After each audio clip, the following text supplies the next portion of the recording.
Ini orang sekarang, sholat sudah tuntas. Dalam sholat minta, Rabbik firli, warhamni, wajburni, sampai minta ke-7 sampai 8 permintaan. Sujud minta lagi, berdiri minta lagi, ruku minta lagi. Bahkan setelah sholat pun masih minta. Ya Allah, mohon berikan saya rizki. Tadi yang dalam sholat apa? Yang tadi warzukni. Warzukni itu berikan saya rizki.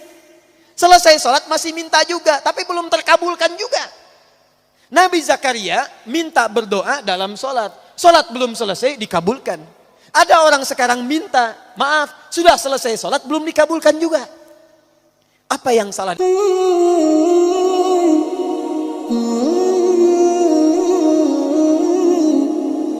Orang yang sholatnya benar, itu dijamin oleh Al-Quran, doanya akan cepat dikabulkan oleh Allah Subhanahu wa Ta'ala.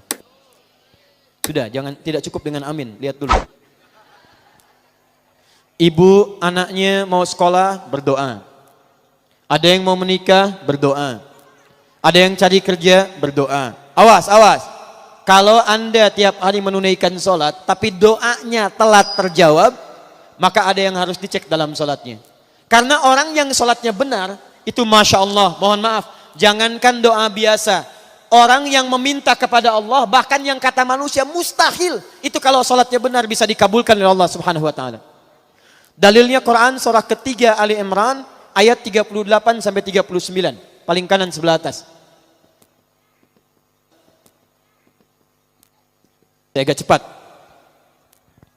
Quran surah ketiga Ali Imran ayat 38 sampai 39.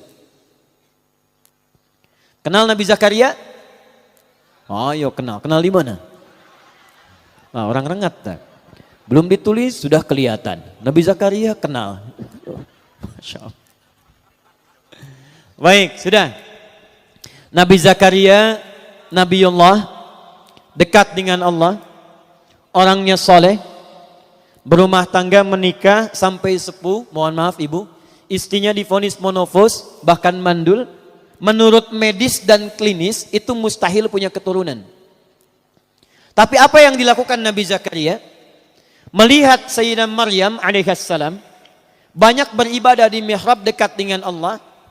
Lantas beliau berinisiatif untuk sholat di mihrab itu. Perhatikan, sholat. Dalam sholatnya memohon kepada Allah. Di mihrab sholat, minta kepada Allah. Nanti kita akan lihat. Apa yang terjadi? Kita baca ayatnya. Hunalika da'a Zakaria Rabbah. Di mihrab itulah Nabi Zakaria berdoa kepada Allah Rabbnya. Qala Rabbi habli min ladunka dzurriyyatan thayyibah. Ia memohon, ya Allah, mereka mengatakan manusia saya tidak akan mungkin punya keturunan. Mereka katakan saya sudah sepuh, fisik saya sudah letih, rambut saya memutih, dan istri saya divonis secara medis sudah tidak mungkin punya keturunan, monofos dan mandul. Maka saya mohon, ya Allah, berikan keturunan dari sisimu saja. Ini, awas, ini rumus dalam Quran. Kalau bapak ibu nanti mendapatkan gambaran dari manusia, ada tetangga, ada dokter, ada macam-macam mengatakan ini mustahil pak, ini nggak bisa bu. Maka tafsir dari ayat ini ingin mengatakan, kalau manusia sudah mengatakan terbatas, tidak bisa, maka tinggalkan pendapat manusia, minta kepada Allah Subhanahu wa Ta'ala. Bagaimana cara mintanya? Lihat Nabi Zakaria.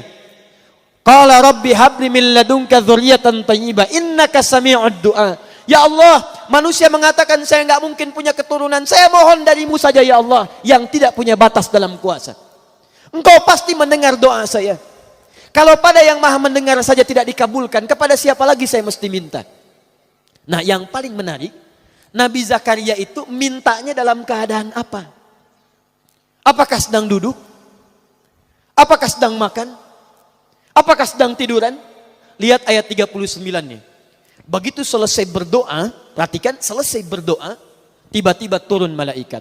Fanadathul malaika wa huwa qaimun yusalli fil mihrab. Tiba-tiba turun malaikat menyampaikan kepada beliau, annallaha yubashshiruka bi Yahya. Jadi baru selesai berdoa, turun malaikat. Hei Yahya, hei Zakaria, kamu dapat kabar gembira dari Allah, kamu akan punya keturunan. Bahkan langsung namanya dari Allah, Yahya. Dari kata Al-Hayyu, artinya hidup. Yang mustahil kata manusia, lahir dari rahim seorang perempuan yang menopos dan mandul bayi yang hidup, kata Allah, bagi saya nggak ada yang mustahil. Jadi hidup. Kapan dia berdoanya? Wa huwa qaimun yusalli fil mihrab. Ternyata beliau berdoanya masih berdiri dalam sholatnya. Nabi Zakaria sholat, Bu. Berdoa kepada Allah. Sholatnya belum tuntas. Perhatikan dahsyatnya. Sholatnya belum selesai, doanya sudah dikabulkan. Belum selesai sholatnya, kata Quran, qaimun yusalli. Beliau masih berdiri dalam sholatnya. Sholatnya belum tuntas. Minta kepada Allah dalam sholat. Sholatnya belum salam, belum selesai. Baru selesai berdoa, langsung dikabulkan. Ini orang sekarang. Sholat sudah tuntas. Dalam sholat minta, Rabbik firli, warhamni, wajburni. Sampai minta ke-7 sampai 8 permintaan. Sujud minta lagi. Berdiri minta lagi. Ruku minta lagi. Bahkan setelah sholat pun masih minta. Ya Allah, mohon berikan saya rizki. Tadi yang dalam sholat apa? Yang tadi warzukni. Warzukni itu berikan saya rizki. Selesai sholat masih minta juga. Tapi belum terkabulkan juga. Nabi Zakaria minta berdoa dalam sholat. Sholat belum selesai dikabulkan. Ada orang sekarang minta, maaf, sudah selesai sholat belum dikabulkan juga. Apa yang salah dalam sholatnya? Itu yang nanti kita akan lihat. Awas, hati-hati. Nanti saya tunjukkan beberapa dalil, bahkan dalam hadis, bila seseorang benar dalam menunaikan salatnya, bahkan Masya Allah, hal yang menurut manusia mustahil pun, itu bisa terkabulkan di sisi Allah Subhanahu wa Ta'ala. Makanya Bapak Ibu silahkan cek, Nabi Muhammad SAW dalam salatnya, beliau meminta berdoa kepada Allah. Para ulama-ulama kita yang saleh, bahkan maaf Bu ya, Pak, ada ulama mau berjihad, salat pertama kali dilakukan. Ada yang mau nulis kitab, itu sholat dulu. Sholat. Begitu sholat dikerjakan, semuanya mudah. Itu yang menaklukkan Jakarta dari Portugis. Di Jakarta dulu, itu namanya bukan Jakarta, Sunda Kelapa. Berdekatan dengan Banten. Dikuasai oleh Portugis. Datang ke Indonesia, ke Nusantara lewat Malaka, Selat Malaka tahun 1511. Menguasai wilayahnya wilayah Portugis, wilayah Sunda Kelapa.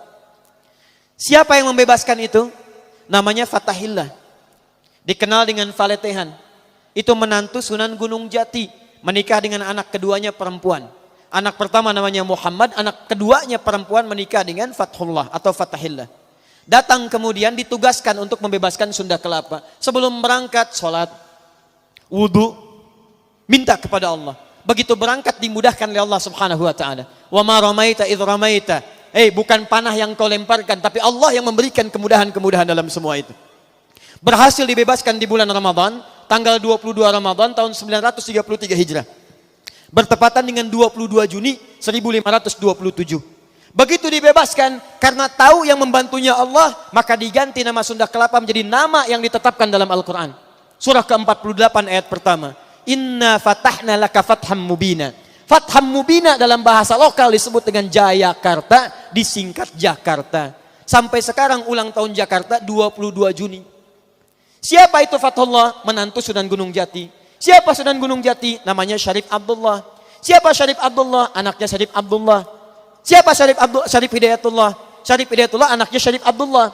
Syarif Abdullah anaknya Ahmad Jumadil Kubra. Siapa Syekh Ahmad Jumadil Kubra? Satu di antara 9 wali yang pernah menyampaikan risalah dakwah di Nusantara.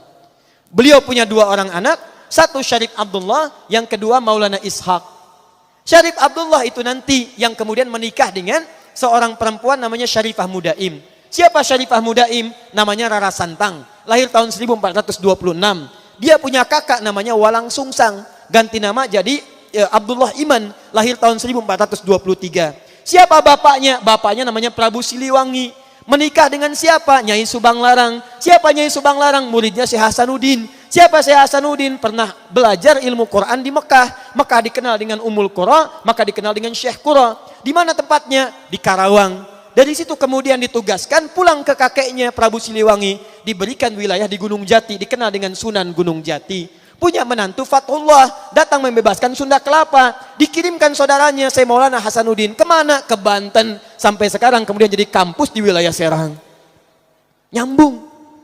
Anak keduanya Maulana Ishaq. Dari Maulana Ishaq tadi melahirkan siapa? Melahirkan Kiai Haji Ahmad Dahlan, pendiri Muhammadiyah. Tanggal 18 November tahun 1912. Saudaranya Kiai Haji Hasyim Asy'ari mendirikan Nahdlatul Ulama disingkat dengan NU tanggal 31 Januari tahun 1926. Jadi NU dengan Muhammadiyah itu bersaudara pendirinya. Berasal dari Ahmad Jumadil Kubra. Siapa Ahmad Jumadil Kubra? Keturunan dari Ali Zainal Al-Kabir. Siapa Ali Zainal Al-Kabir? Keturunan Ali Zainal Abidin. Siapa Ali Zainal Abidin? Dari Al-Husain. Al-Husain adiknya Al-Hasan. Al-Hasan anaknya Ali bin Abi Thalib. Suaminya Fatimah Az-Zahra, putri Rasulullah sallallahu alaihi wasallam. Masih nyambung. Jadi saya kembalikan ya. Nah, nyampe kadinya teteh. Yuk ulangi deh. Jadi kalau orang sholatnya benar, orang sholatnya bagus, kita kembalikan ke awal, maka doa-doanya akan cepat dikabulkan oleh Allah Subhanahu wa taala.